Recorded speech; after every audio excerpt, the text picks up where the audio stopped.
Alors, je me présente, je m'appelle Pierre Salagnac, je suis bronzier d'art, c'est-à-dire que je travaille le bronze et les laietons pour le transformer en mobilier, objet ou sculpture.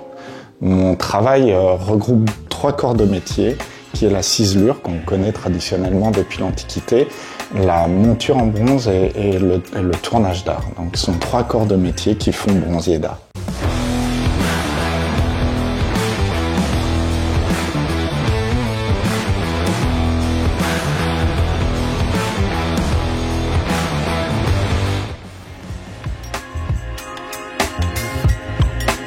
Mon parcours, il commence il y a longtemps parce que quand j'étais petit, au lieu d'aller faire du sport avec les copains, je ne pouvais pas le faire. J'ai commencé à faire du dessin, l'apprentissage du dessin classique, qui m'a amené petit à petit à comprendre un petit peu mieux les formes, les volumes, comprendre comment une idée pouvait se transformer en quelque chose de concret.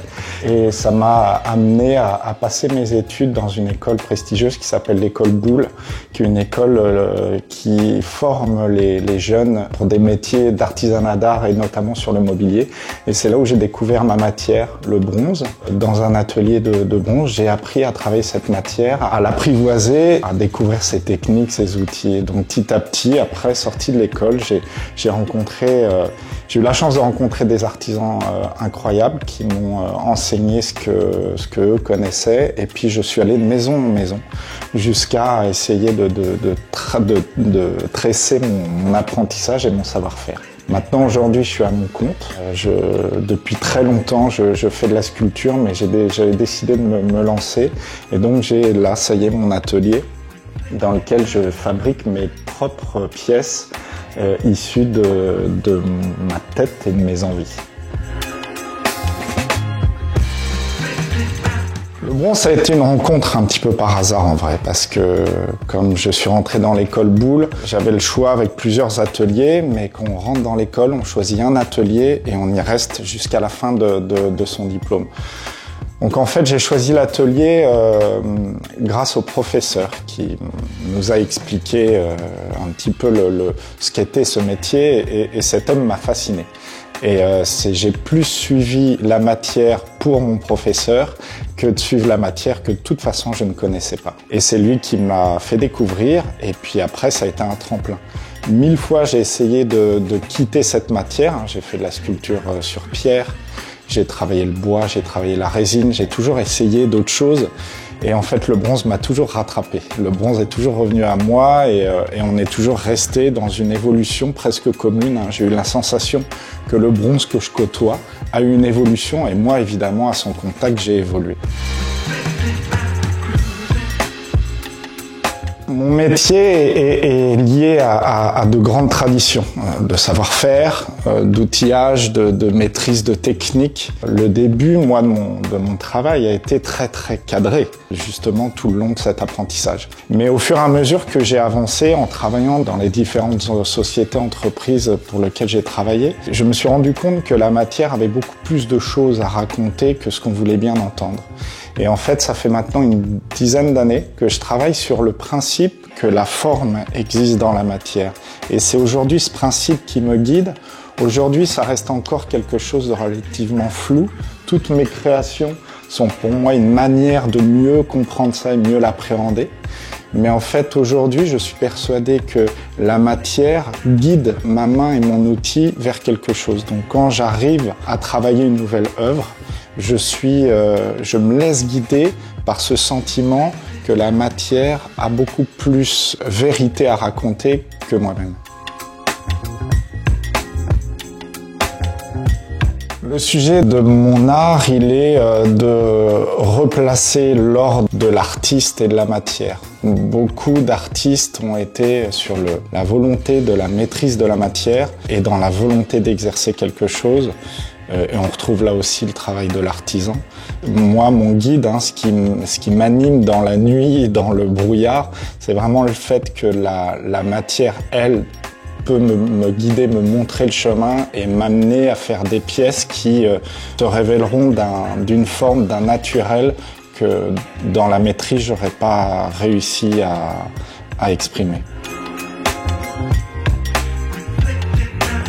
La nature, c'est une évidence dans mon métier parce que tout le monde connaît la nature, tout le monde a cette référence du vivant et l'œil du spectateur est beaucoup plus critique. Ce que j'apprécie dans cette forme, c'est que si je me trompe, c'est fatal.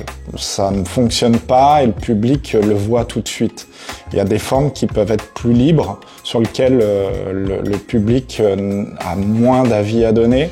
En l'occurrence, là, j'aime ce côté radical du jugement de l'observateur. Soit il aime, soit il n'aime pas. Soit c'est naturel, soit c'est fluide, soit ça ne l'est pas. Donc ça m'oblige, moi, à être d'autant plus dans la recherche du naturel et de l'authentique. Et donc ça me pousse un petit peu au-delà de mon savoir-faire, de ma maîtrise et de mes connaissances. Et ça m'apporte, moi, toujours différents éléments qui contribuent à mon apprentissage, parce que je continue à apprendre. J'apprendrai, je pense, toute ma vie. Mais le fait d'être sur la nature est pour moi vraiment quelque chose de très, très intéressant. Quand je fais une pièce, mon travail principal, c'est essentiellement le travail sur les bonsaïs. C'est-à-dire que mon travail commence par là. C'est-à-dire qu'un client, en général, va avoir le souhait que je lui sculpte un bonsaï. Pour ça, la première chose que je commence à faire, c'est sculpter la feuille. La feuille, c'est elle qui va me donner tout l'esprit de l'arbre, évidemment l'essence, mais aussi la nervosité, le rythme, de quelle manière il va pousser, de quelle manière il va danser. Et en fait, de cette feuille part toute la création. Je vais commencer après à sculpter le tronc. Donc le tronc, c'est une matière c'est une forme qui n'est pas moulée, c'est-à-dire que je sculpte la matière, la forme dans la matière directement. Il y a pas de modèle, donc la forme de l'arbre va pousser au fur et à mesure. Donc il va y avoir, en fonction de la taille des bonsaïs, des temps qui vont être complètement différents. Je vais pouvoir passer une centaine d'heures sur une pièce, mais je peux passer 400, 500, 600 heures. Et après va découler toute une chaîne de création. C'est-à-dire qu'en effet, une fois que la feuille est construite, l'arbre, lui, va prendre forme. Je vais pouvoir lui donner plusieurs aspects, un aspect féminin, un aspect masculin, un aspect d'accueil, un aspect de protection. Tout ça, c'est lié aux bonsaïs et à leur nature. Mais aussi après, je vais développer des bijoux, je vais développer des pièces. Et donc, je vais réutiliser les feuilles que j'ai sculptées pour les adapter et pouvoir orner le quotidien des personnes. Parce que quand un client passionné par mon travail me commande un bonsaï, il est rare qu'il puisse l'emmener avec lui. Donc l'avantage de faire un bijou avec fait qu'il emmène une petite partie du bonsaï avec lui. Et ça, c'est quelque chose auquel j'ai à cœur, de pouvoir faire des pièces qui soient soit sur des bijoux précieux, donc on peut être sur de l'or, différents ors, ou sinon sur des bagues un petit peu plus modestes, mais en tout cas qui soient toujours présentes, manière de pouvoir faire ce lien entre ce bonsaï, qui est quand même l'issue d'une rencontre avec le client et d'un amour qui s'est créé entre le client et la pièce, et ce moment de pouvoir le partager comme moi, qui me promène toujours avec mes petits bonsaïs à la main.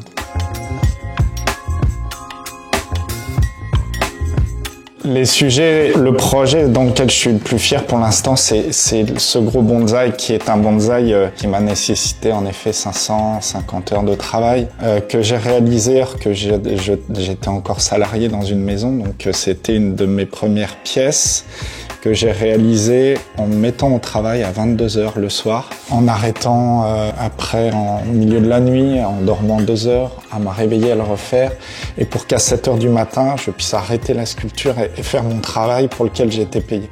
Et donc j'ai fait ça pendant 2 mois, à pas dormir, et est née cette pièce incroyable qui m'a poussé à la fois dans mes retranchements au niveau des résistances physiques. Ça a été vraiment un combat.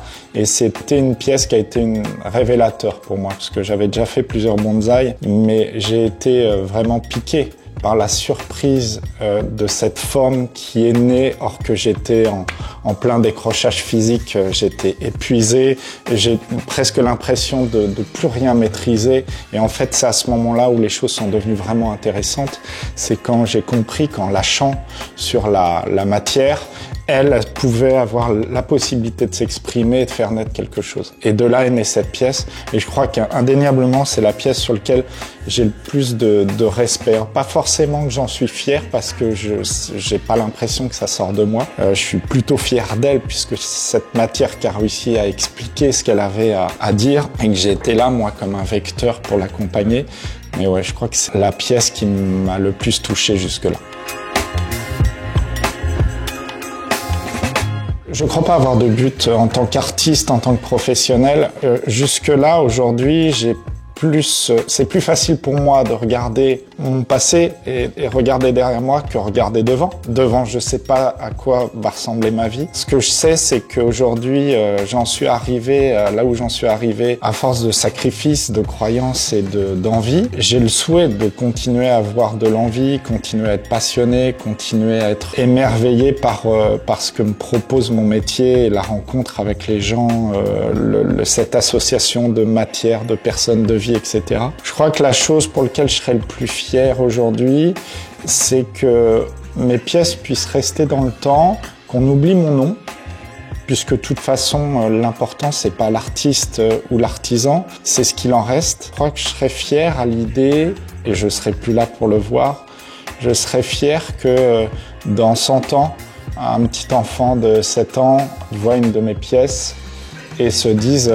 c'est quoi ce métier, pourquoi moi j'essaierai pas de le faire à mon tour et comment il a fait, et c'est intéressant, j'ai envie d'aller plus loin. Moi aujourd'hui quand je sculpte une pièce, j'ai ça en tête, à l'idée que ce qui est important c'est pas forcément ce qu'on devient, l'image qu'on donne, mais surtout ce qu'on laisse. Et ce qu'on laisse c'est pas quelque chose qui est lié à l'ego, mais plus quelque chose qui est lié au bien-être en général. Bon, j'allais dire de l'humanité, c'est des grands mots, mais j'y crois un peu. C'est-à-dire que ce qu'on fait, c'est de travailler le beau dans le quotidien des gens. Et l'idée, c'est que le beau puisse rester éternellement dans la vie de chacun, quoi.